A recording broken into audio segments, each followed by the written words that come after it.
Hello viewers, আসসালামু আলাইকুম। সবাইকে ওয়েলকাম জানাচ্ছি আমার চ্যানেল আর কে ডেলি ব্লগে।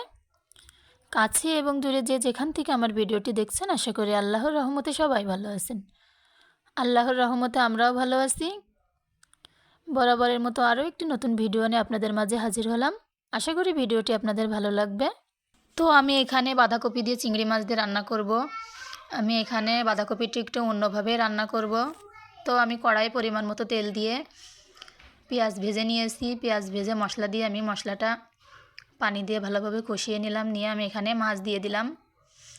মাছটা দিয়ে আমি নাড়াচাড়া করে আমি এখানে লবণ হলুদ দিয়ে দিব। তো আমার ভিডিওটি যদি আপনাদের ভালো লেগে থাকে প্লিজ একটি লাইক দিয়ে দিবেন। আর এরকম ধরনের ভিডিও যদি আপনাদের ভালো লেগে থাকে চাইলেই আমার চ্যানেলটি সাবস্ক্রাইব করে আমার চ্যানেলের পাশে থেকে যেতে পারেন। তো এখানে আমি কিন্তু সামান্য পানি দিয়ে দিয়েছিলাম চিংড়ি মাছের ভেতর দিয়ে, নাড়াচাড়া করে ঢাকনা দিয়ে ঢেকে দিলাম। দিয়ে ঢাকনাটা কিছুক্ষণ পর জাল হওয়ার পরে আমি উঠিয়ে আর ঢাকবো না। আমি এখানে মাছটা একটু কষিয়ে নেব। কষিয়ে নেওয়া হয়ে গেলে আমি বাঁধাকপি দিয়ে দিব। বাঁধাকপিটা দিয়ে আমি ভালোভাবে নাড়াচাড়া করে আমি একটু মিশিয়ে নিব। বাঁধাকপি এইভাবে রান্না কে কে খেয়েছেন কমেন্টে জানাবেন প্লিজ। আর যদি কেউ না খেয়ে থাকেন এইভাবে একদিন ট্রাই করে রান্না করে খেয়েই দেখেন, খুবই মজা লাগে। তো আমার বাসায় তো সবাই পছন্দ করে এভাবে বাঁধাকপি রান্নাটা। তো আমি এখানে বাঁধাকপি চিংড়ি মাছ দিয়ে আমি কিন্তু মিশিয়ে ঢাকনা দিয়ে ঢেকে দিলাম। দিয়ে বেশ কিছুক্ষণ জাল করার পরে আমি যে আর ঢাকবো না, আমি এখানে বেশ কিছুটা পানি ছেড়ে দিয়েছি। আমি পানি না শুকানো পর্যন্ত এইভাবে আস্তে আস্তে জাল করে আমি নাড়াচাড়া করে পানিটা শুকিয়ে নিব।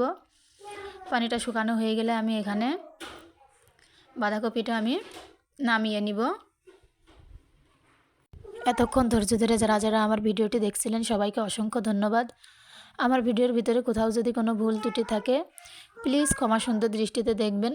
তো আমি এখানে বাঁধাকপিটা নামিয়ে কিন্তু চুলায় আর একটা প্যান দিয়ে আমি সামান্য পরিমাণ তেল দিয়ে দিয়েছি। দিয়ে এখানে যে পেঁয়াজ কেটে নিয়েছিলাম তার অর্ধেকটা আমি ওখানে দিয়েছিলাম, আর এখানে আমি অর্ধেকটা দিয়ে দিলাম। দিয়ে ভেজে আমি ওই বাঁধাকপিটা এখানে তেলে দিয়ে দিলাম।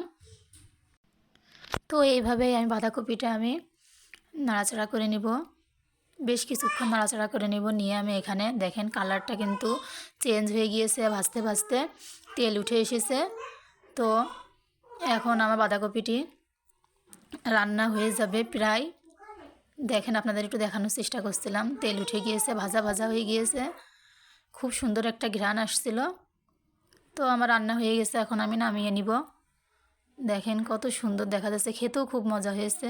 আল্লাহ হাফেজ।